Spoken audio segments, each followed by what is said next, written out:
Assalamu alaikum wa rahmatullahi ta'ala wa barakatuhu. Sunana Abubakar Umar Dangoma daga jihar Kebbi, karamar hukumar mulki ta Kalgo. A gaskiya ana cece ku ce akan abubuwan da suka faru a jihar Sokoto, cewa wata ɗaliba wadda ake kira Dubura Yakubu ta yi ɓatanci ga manzo sallallahu alaihi wasallama, sannan kuma wasu matasa kuma musulmai, domin an kasa bambanta wasu ce matasa minana ba wai matasa ba, a'a wasu musulmi za a ce musulmi kuma mumine, mutane masu imani waɗanda suka yarda da Allah, suka yarda da annabi ne, suka yarda da addinin musulunci. Wannan abin ya ɓata wa mutane rayuwa, har suka tashi suka je aka samu wannan yarinya aka kashe ta, wanda haka suke ganin, wasu suke ganin cewa ai wannan ba daidai bane, har wasu suna fitar da wani Allah wadai da waɗanda suke kiran kansu shugabannin musulunci da wasu shugabannin siyasa. To a gaskiya wannan babban abin kunya ne, kuma abin takaici a ce mutum da ake gani da girma wanda zai faɗi magana a rana ɗaya, a ce kusan mutum musulmai miliyan 2 kai miliyan 10 ko miliyan 20 ko miliyan 30 ko 50 ya faɗi magana rana ɗaya. Waɗannan mutanen sun yarda da abin da suke ya faɗa,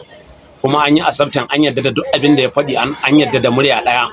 Sannan a zo a ce an yi zagi ga manzo sallallahu alaihi wasallama,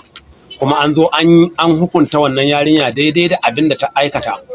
Sa'ilin nan a ce shi kuma wannan mutum ɗin da yake magana cewa yake magana da murya guda ɗaya al'ummar musulmi su karɓa,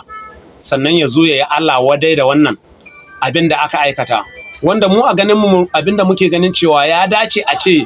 dukkanin mutanen da suke da alaƙa ta addini, shugabannin addinin da wannan yarinyar take ciki, waɗanda suka koyar da ita addini, ko dai su zo su fito su baiwa mai alfarma sarkin musulmi haƙuri da al'umman musulmi cewa lallai su ba haka suka koyar da ita ba, kuma ba haka tsarin addinin su yake ba. Saboda haka suna ba al'umman musulmi haƙuri akan abin da wayannan mutanen, akan abin da wannan yarinyar ta aikata musu. Amma a ce mai alfarma sarkin musulmi ya hito ya yi Allah wadai da wannan al'amarin, hatta da shi hadda wai gwauna, shi kuma ce wai ya so ya yi tafiya, amma saboda wannan ya fasa, yana ganin abin da aka yi bai yi daidai ba. To abin da muka duba, akwai shugabanni daban-daban, amma abin da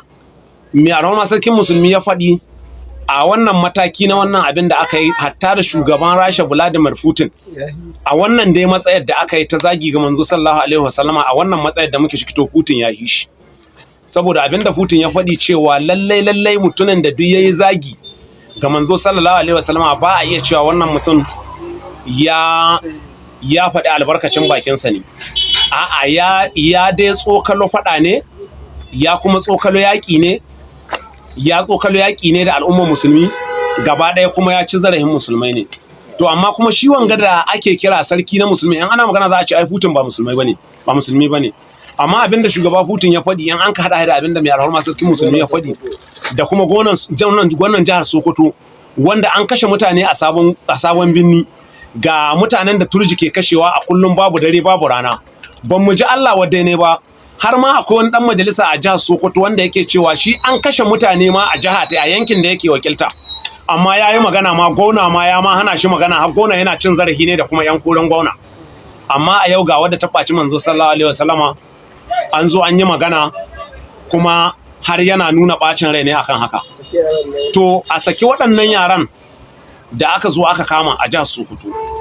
saboda inda aka kama wayannan yaran wuri ne na al'ummar musulmi, kuma musulunci shi ke jagorancin wannan abin. Sannan shi kuma gwauna da yake wannan magana yana gaya mutane zance irin nasu na 'yan siyasa, ko kuma neman kujera, ko kuma neman kuɗi da neman suna ga mutanen da ba musulmai ba. Ya manta shin waɗanda sun ka mu da yake Allah wadai da mu, shin mu mun ka zaɓe shi, ko a'a su Dubora ne suka zaɓe shi? Sannan ma har ma sarkin musulmi, shin su Dubora ne yake mulka da sauran kiristocin Najeriya, su ne yake faɗi magana su jiya, a'a ko mu al'ummar musulmai? Saboda haka wannan abin ba abin da ya dace bane, kuma a gaggauta sakin waɗannan yaran. Idan kuma ba haka ba, kuma magana ta gaskiya, idan har za mu ƙare za a kashe mu gabaki ɗaya, to ba za mu jaye wannan abin ba, cewa abin da yarinyar nan ta aikata ba ta aikata daidai ba, kuma cin zarafi ne ga masarauta, cin zarafi ne ga masarautar Shehu Dan Hodiyo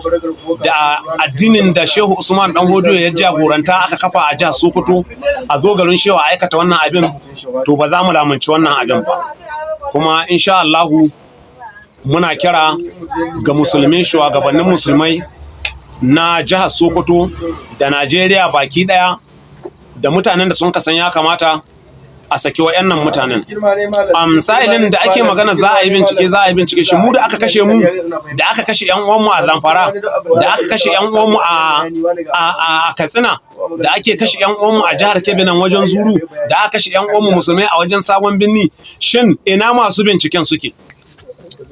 Ina masu binciken suke? Su zo su bincika mana. Sannan su mutanen da aka kashe a jihar Sokoto waɗanda aka harbe, an kashe Dubora ta zagi Annabi, amma su waɗanda aka kashe su kowa suka zaga da aka kashe su.